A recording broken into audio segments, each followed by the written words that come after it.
What is up? My name is Michael, and I want to welcome you to the very first episode of Today in Fitness. Now, if you're new here, which probably most of you are, Today in Fitness is just a daily podcast that I'm doing where every morning there's going to be a brand new episode real early, so right there when you get up.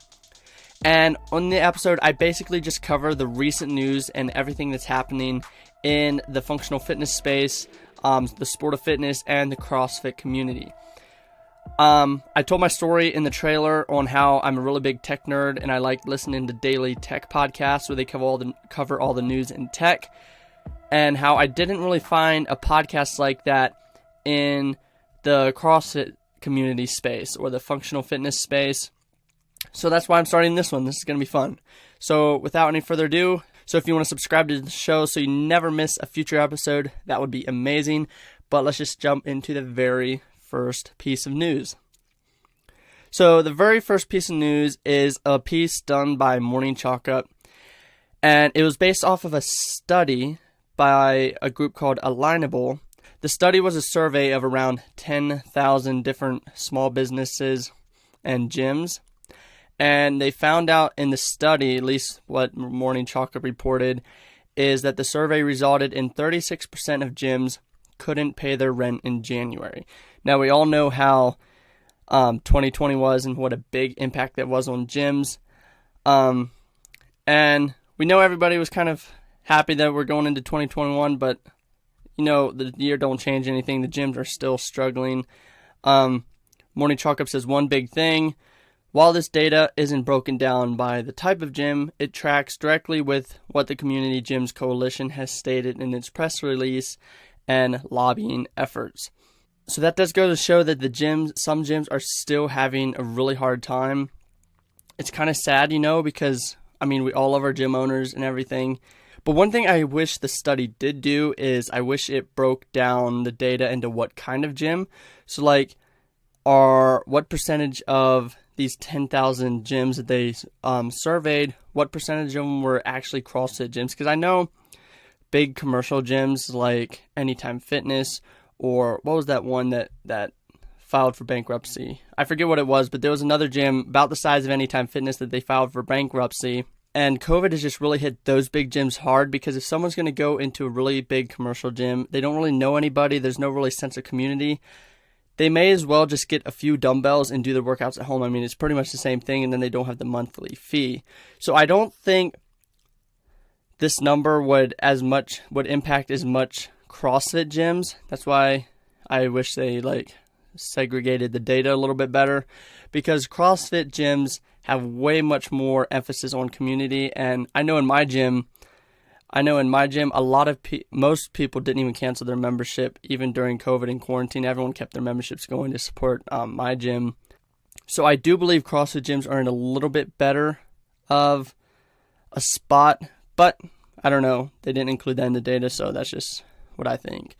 So going on to the next story, it's another piece by the Morning Chalk Up, and it says the 2021 CrossFit Games prize purse remains unknown. Now, if you haven't been following the whole fiasco a little while ago on CrossFit and CrossFit being purchased by Eric Roza and the whole thing with Greg Glassman, you would have known that Reebok's contract with CrossFit was running out after the 2020 season. And if you didn't know, Reebok was actually the company who put up the big prize purses for the CrossFit Games. With Reebok's contract ending in 2020, they said they weren't going to plan on renewing the contract. So if Reebok is not putting up the prize purse anymore, that leaves CrossFit to putting up the prizes. And there was well over $1 million to $2 million worth of prizes every single year, just in cash prizes alone. So it kind of remains unknown right now what the prize purse is going to be. Morning Chalk Up says, over the past few years, the release of the CrossFit Games rulebook has left the community with more questions than answers, especially athletes who rely on it as a playbook for the planning of their season. This year's iteration is no different, especially when it comes to earning possibilities in the 2021 season. The Morning Chalk Up says one big thing is athlete payouts have been a staple of the rulebook since 2013 season. that this year's iteration of the rulebook is void of this key piece of information and raises many questions. Chief among them is, what can athletes expect to earn if they make it to this year's games? They say when Reebok became the title sponsor of the games for the 2011 season, the combined prize purse jumped from just over $50,000 for the 2010 games to a staggering $1 million in just 1 year. So yeah, that kind of goes back to what I was saying about Reebok putting up these immense prize purses for the CrossFit athletes. Because as you can see in the 2010 games, it was just around $50,000 for prize purses. And then Reebok partnered with CrossFit, and just the next year it went up to $1 million total for the prize purse. And it says the growth of CrossFit as a sport coincided with the increase in prize purse and sponsorship. Man, I can't talk today. Soon afterward, the television contract with ESPN and later CBS followed in helping with the growth and legitimacy of the sport. Because we all know if CrossFit isn't going to be giving up big prize purses, it's not going to really attract new athletes. Because you may have a passion for something, but if you're not going to get paid for it, I mean, you can do brand sponsorships and everything. But the prize purse for the games is really what a lot of athletes are striving for. Morning Chalk also said total payouts continued to rise during the 10 years with Reebok, providing the payouts, ultimately ending with a total prize purse of $3.1 million this past season. Man, that's a lot more than I thought. $3 million, wow. Cash payouts for winners by the year. I'm going to read the whole list because that's a lot of years, but it started in 2007 with $500, and then in 2021, it was $300,000 for first place. That's a huge jump. Now, and Morning Chalk Up said, worth noting, back in November, CrossFit CEO Eric Rosa appeared on the Talking Elite Fitness podcast and stated that it is likely but not certain that we will have a title sponsor for the games in 2021 and beyond. You know, I am personally a big fan of Eric Rosa. He is really good at business and he really knows what he's doing. So I have a feeling they have this figured out, or they're trying to figure it out. However, 2021, could it be the year where it's kind of the in-between year and there's less prize money before they get their act together? I don't know. So at the end of the article, Morning Chalk Up just says the bottom line, the games are scheduled to take place in less than 7 months, and the omission of the prize purse combined with the unknown surrounding the game's semifinals inhibits the professionalism of the sport. The games, thanks to the prize purse Reebok provided, offered the largest single source of competition income for athletes, specifically the top games athletes. There's no doubt that the COVID-19 pandemic has set back the planning for the season, but the athletes also bear the burden of preparing for a season not knowing what is at stake. So, this story is just something that we're going to have to see how it unfolds. So, without any further ado, let's just go to the next one. So, this is also with the Morning Chalk Up. The Morning Chalk Up is starting something new where I think every Friday, is that what it is? Every Friday, we are bringing an exclusive workout challenge programmed by a CrossFit Games athlete or a coach that you can take on at your home or your gym. You can post your times or scores in the comment section. Okay, so this week's workout is by Sakshin Panchik. And the workout is 4 sets of 21 calories on the bike, 15 push jerks, 9 burpee bar muscle ups, rest 3 minutes with a 30-minute cap. RX is 155 pounds for men, 105 pounds for women. RX Plus is 185 pounds for men and 125 pounds for women. Some advice from Sakshin includes, the goal is for each set to be a moderate to a fast sprint. The bike should be fast but under control. The push jerk should be completed in 1 to 2 sets. And the burpee muscle ups should be a grind to the finish. You know, I am on the Mayhem programming, so if you don't know what that is, CrossFit Mayhem and Rich Froning do their own programming. Me and my friends at the gym, we're all on the Mayhem programming, and this workout actually looks very similar to what we have to do on like a weekly basis. Those push jerks are going to get really heavy at 185 pounds, I'll tell you what. It doesn't look like the calories are scaled based on men and women. It's just 21 calories across the board. But yeah, that's a gross workout. If you guys give it a try, be sure to tag me on social media and let me know. The next story is from Box Rocks. This kind of ties in with the upcoming Open. I just wanted to quick include this. The article is 15 underused dumbbell exercises every CrossFit athlete should add into their training, suitable for home WODs. So if you haven't been following the news on the CrossFit Open for the 2021 season, the first phase of the Open, so like I think it's the first 3 weeks, it's going to be very simple workouts with pretty much dumbbells and a barbell. So there's going to be a ton of dumbbell work in the first part of the Open this year. So I would highly suggest checking out this article. I'll link it in the description below. I'll read a few of the exercises here because it's going to be very important that you get very, very comfortable with a dumbbell. So the first exercise is single arm dumbbell snatch high pull. The second is single arm dumbbell deadlifts. It's pretty straightforward. Third is trap 3 raise. That's kind of where you're just laying kind of at a 45-degree angle. You're laying on a bench and you're just raising the dumbbells in front of you. And then there's quite a few more. I'll link this in the article. I'll link this article in the description below if you want to check it out. I'd highly suggest you do that. That kind of ties into the next article on Box Rocks that I wanted to highlight, and this is actually an article featuring Ben Smith. He gives his CrossFit and weightlifting tips, and this is also going to help you in the Open too. So the first tip he says is to use drop sets to build strength and handle volume. Drop sets are essentially a technique where you perform an exercise and then drop, reduce the weight, and continue for more reps until you reach failure. I've personally do these, I wouldn't say quite a bit, but whenever I do them, I really, really like them. It's really kind of a way to squeeze out the extra bit of reps while you're fatigued.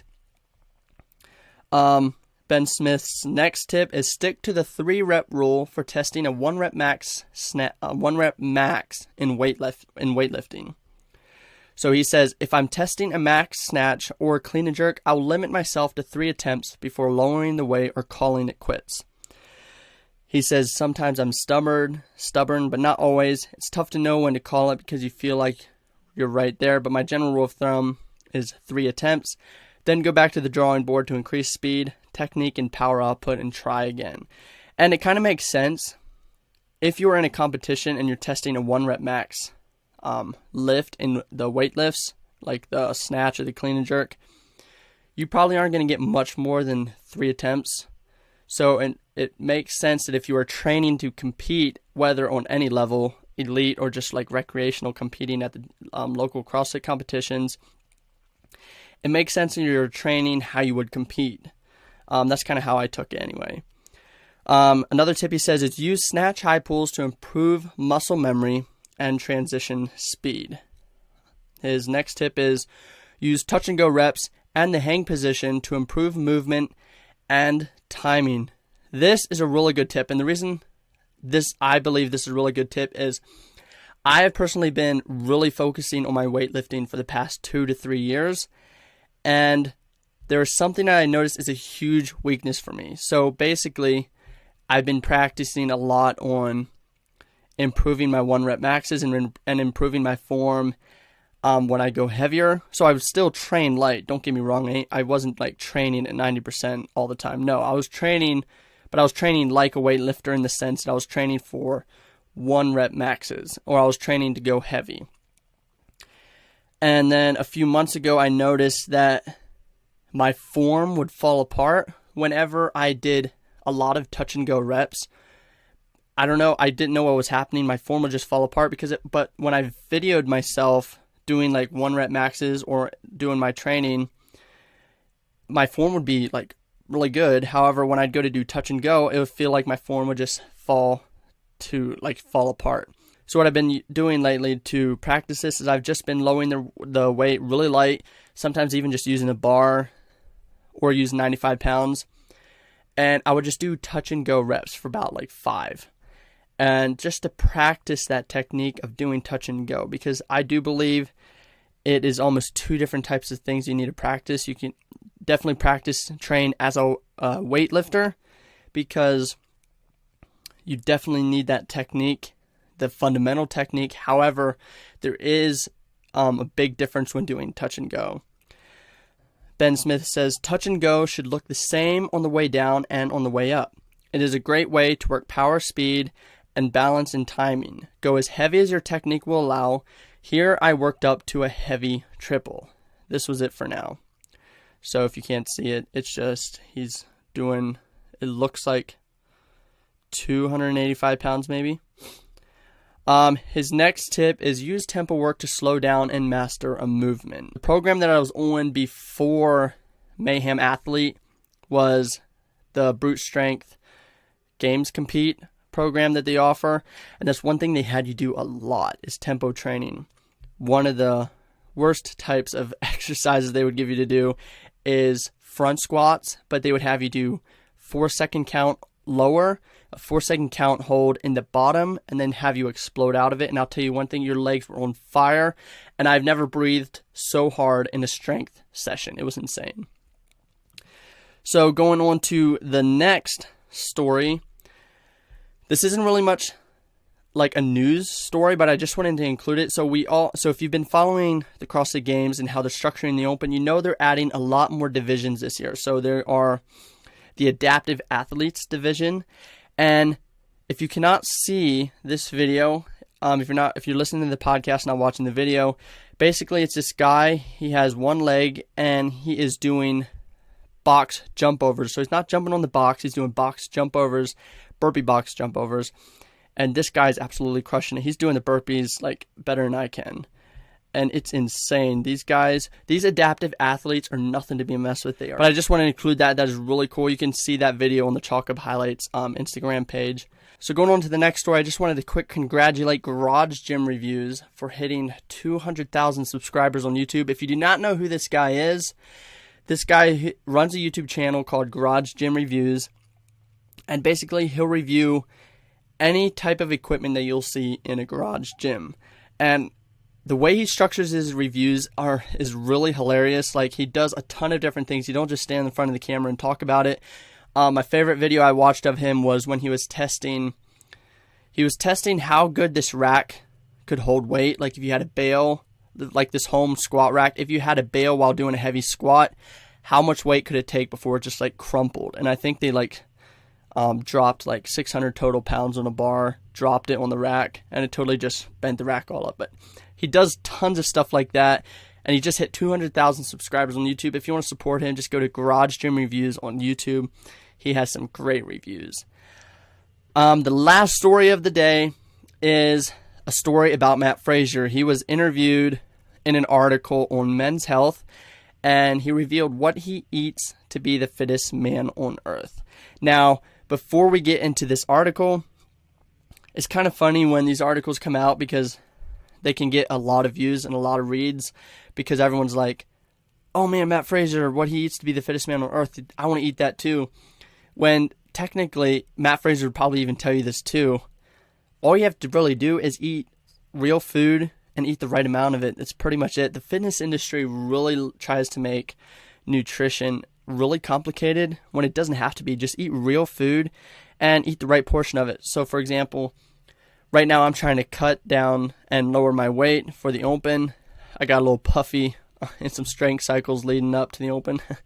But my coach at the gym said, okay, just as a rule of thumb, try to eat a fistful of protein, so maybe some chicken or beef, whatever you want, 2 fistfuls of veggies, and I think it was a fistful or 2 fistfuls of fruit. It was something around that lines. And just eat that at every single meal, and you'll be good. And I'm starting to do that. And let me tell you one thing, it is really, really helpful. Okay, let's see. Matt Fraser adds that he found that a higher percentage of body fat can have some benefits when competing, and that his extra cushion, in quotation marks, can be an advantage when it comes to longer events.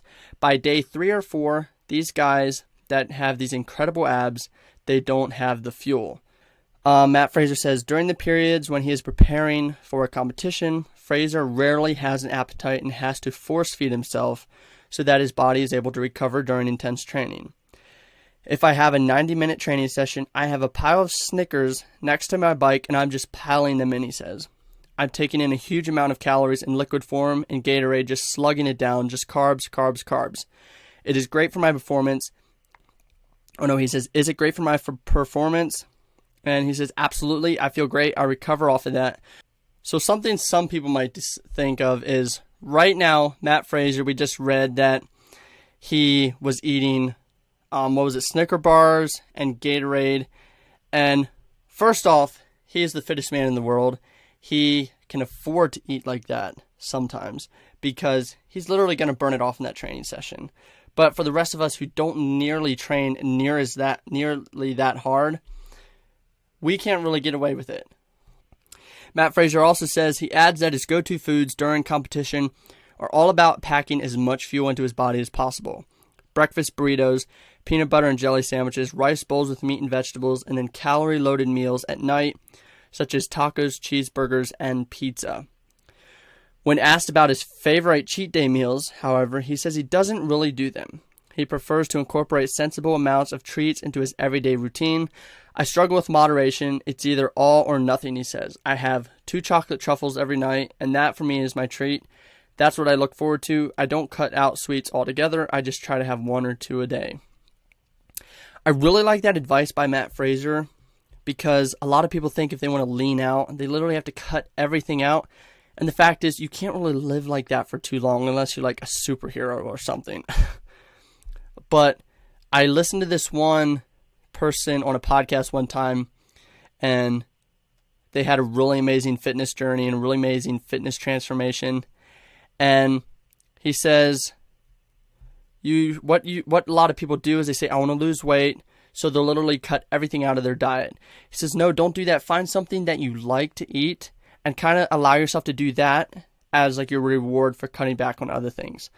So for example, if you're Matt Fraser and you really like sweets, he has 2 chocolate truffles every single night. He allows himself to do that, and that's what he looks forward to. That's great. Matt Fraser also says, however, when the competition season is over, all bets are off.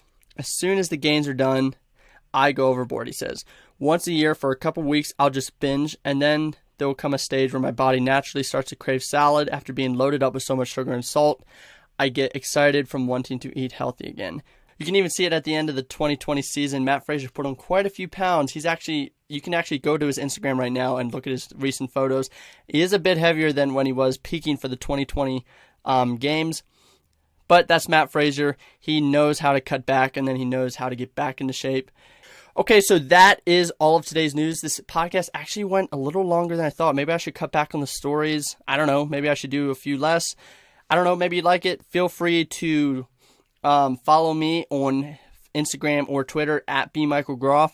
Or if you want to follow Today in Fitness, we do a lot of update tweets on just everything in the fitness industry, in the sport of fitness, in CrossFit. So you can follow Today in Fitness at Today in Fitness on Twitter. As always, if you like the show, be sure to subscribe and leave a review if you enjoyed it. That really helps a lot, helps us get out to some more listeners. But anyway, I'll see you tomorrow morning.